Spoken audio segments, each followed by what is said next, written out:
remember, I heard this message from Graham Cooke. It's one of my all-time favorite messages. I have it on my website, abbystumval.com. You can go there, and there's a link to it because it's so good, and I just think, let's get everybody the best messages. So Graham Cooke shares this story that changed my life. Now I'm going to share it with you. I'm ripping him off. I love you, Graham. If you ever hear this, thank you. So Graham Cooke met God because God literally put his hand on Graham. He put his hand on him and he spoke audibly to him. And he arrested him in the middle of a field. He was running away because he was a criminal. And God literally caught him. And so for the first, however long it was that Graham Cooke knew him, God talked to him in an audible voice every time. And he could tangibly feel his hand on him. And then one day that went away. And Graham was devastated. And he was like, what happened? Where did you go? What did I do? Just tell me what I did wrong and I'll fix it. I'll come to you. Just tell me what to do. And he repented and he begged God and it happened for 6 months, nothing happened. He actually wanted to kill himself because he didn't understand where God had gone. And so he went to a coffee shop one day and there was only one seat available and it was next to a Catholic priest. So he went in and he sat next to the Catholic priest, and the Catholic priest, he decided, I'm just going to tell him what's going on in my life. I'm just going to tell him God showed up, he talked to me personally, he put his hand on me, and now he's gone. What should I do?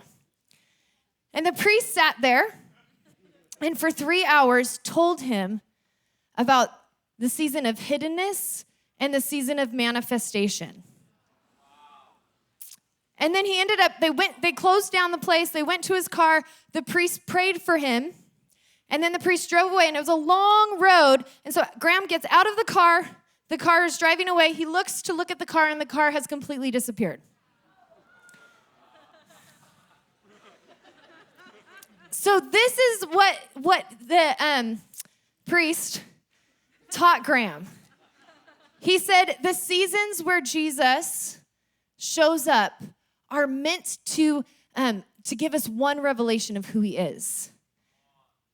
But the seasons where we can't feel him is meant to get the truth that we know here dropped down here.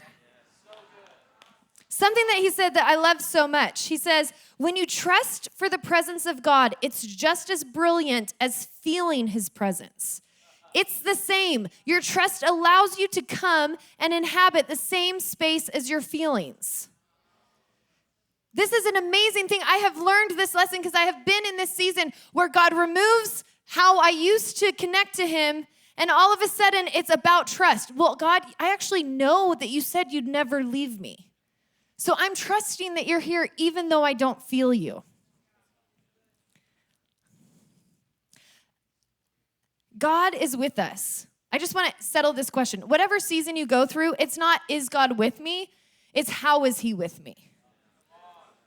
So every season looks different of how God shows up, but it's never, will he show up?